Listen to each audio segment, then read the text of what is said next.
Ulan Taiga with Darkhat Ola lay behind us. We went forward very rapidly because the Mongol plains began here, free from the impediments of mountains. Everywhere splendid grazing lands stretched away. In places there were groves of larch. We crossed some very rapid streams, but they were not deep and they had hard beds. After 2 days of travel over the Darkhat plain, we began meeting Soyots driving their cattle rapidly toward the northwest into Ogarka Ola. They communicated to us very unpleasant news. The Bolsheviki from the Irkutsk district had crossed the Mongolian border, captured the Russian colony at Khathyl on the southern shore of Lake Kosogol, and turned off south toward Murin-Kure, a Russian settlement beside a big Lamaite monastery 60 miles south of Kosogol. The Mongols told us there were no Russian troops between Khathyl and Murin-Kure, so we decided to pass between these 2 points to reach Van-Kure farther to the east.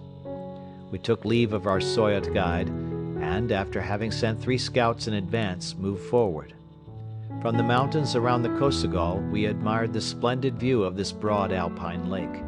It was set like a sapphire in the old gold of the surrounding hills, chased with lovely bits of rich dark forestry.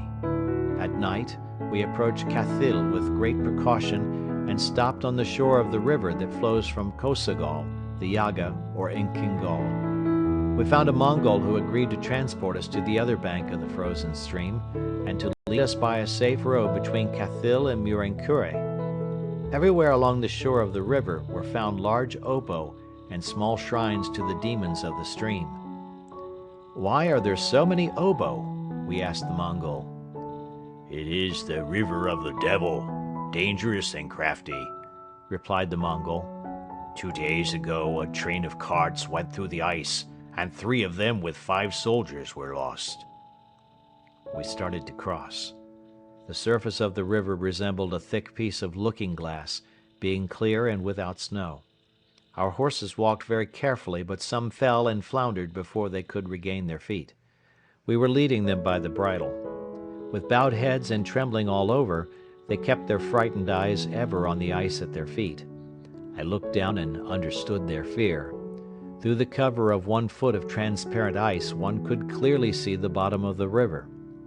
Under the lighting of the moon, all the stones, the holes, and even some of the grasses were distinctly visible, even though the depth was 10 meters and more.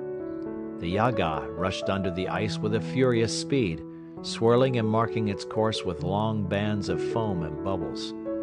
Suddenly, I jumped and stopped as though fastened to the spot.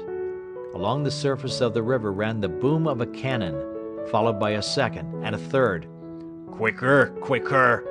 cried our Mongol, waving us forward with his hand.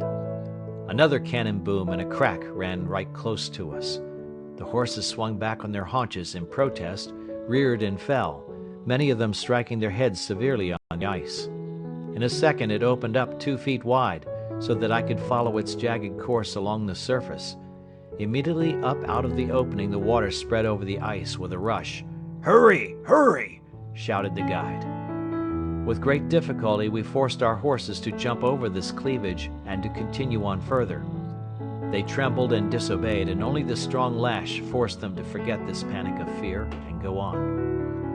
When we were safe on the farther bank and well into the woods, our Mongol guide recounted to us how the river at times opens in this mysterious way and leaves great areas of clear water. All the men and animals on the river at such times must perish. The furious current of cold water will always carry them down under the ice.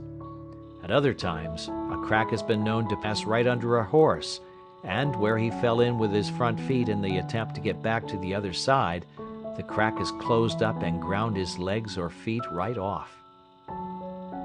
The valley of Kosogol is the crater of an extinct volcano.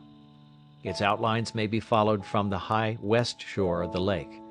However, the plutonic force still acts and, asserting the glory of the devil, forces the Mongols to build obo and offer sacrifices at his shrines. We spent all the night and all the next day hurrying away eastward to avoid a meeting with the Reds and seeking good pasturage for our horses. At about 9 o'clock in the evening a fire shone out of the distance. My friend and I made toward it with the feeling that it was surely a Mongol yurta beside which we could camp in safety. We traveled over a mile before making out distinctly the lines of a group of yurtas.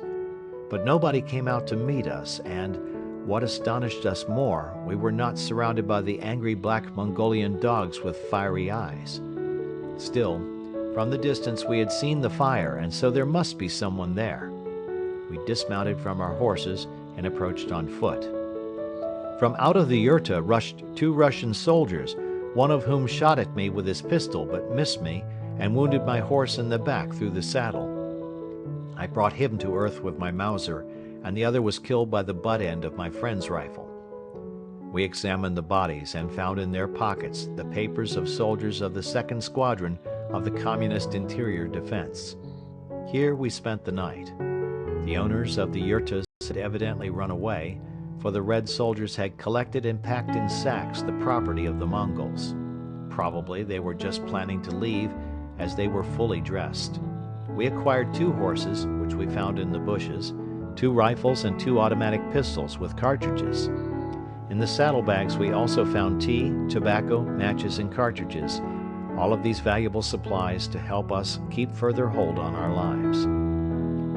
2 days later we were approaching the shore of the river Uri when we met 2 Russian riders, who were the Cossacks of a certain Ataman Sutanin, acting against the Bolsheviki in the valley of the river Selenga.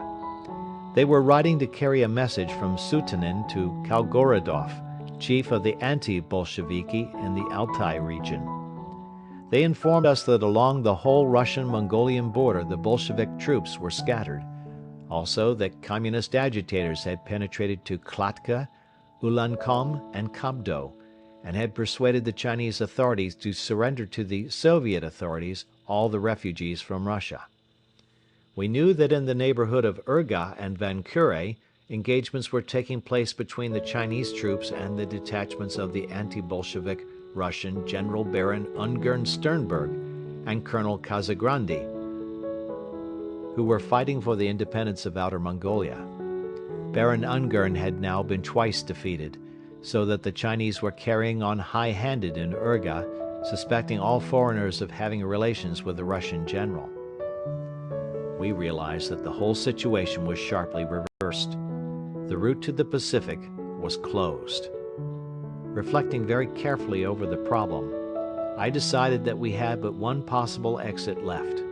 We must avoid all Mongolian cities with Chinese administration, cross Mongolia from north to south, traverse the desert in the southern part of the Principality of Jasaktu Khan, enter the Gobi in the western part of Inner Mongolia, strike as rapidly as possible through 60 miles of Chinese territory in the province of Kansu, and penetrate into Tibet. Here I hope to search out one of the English consuls and with his help to reach some English port in India. I understood thoroughly all the difficulties incident to such an enterprise, but I had no other choice. It only remained to make this last foolish attempt, or to perish without doubt at the hands of the Bolsheviki, or languish in a Chinese prison. When I announced my plan to my companions, without in any way hiding from them all its dangers and quixotism, all of them answered very quickly and shortly, "Lead us, we will follow." One circumstance was distinctly in our favor. We did not fear hunger, for we had some supplies of tea, tobacco and matches, and a surplus of horses, saddles, rifles, overcoats and boots, which were an excellent currency for exchange. So then we began to initiate the plan of the new expedition. We should start to the south, leaving the town of Uliassutai on our right and taking the direction of Zangunluk, then pass through the wastelands of the district of Balir of Jasaktu Khan, cross the Narankuhu Gobi and strike for the mountains of Boro. Here we should be able to take a long rest to recuperate the strength of our horses and of ourselves. The second section of our journey would be the passage through the western part of Inner Mongolia, through the Little Gobi, through the lands of the Torguts, over the Kara Mountains, across Kansu, where our road must be chosen to the west of the Chinese town of Suchao. From there we should have to enter the dominion of Kuku Nor and then work on southward to the headwaters of the Yangtze River. Beyond this I had but a hazy notion, which, however, I was able to verify from a map of Asia in the possession of one of the officers, to the effect that the mountain chains to the west of the sources of the Yangtze divided that river system from the basin of the Brahmaputra in Tibet proper, where I expected to be able to find English assistance.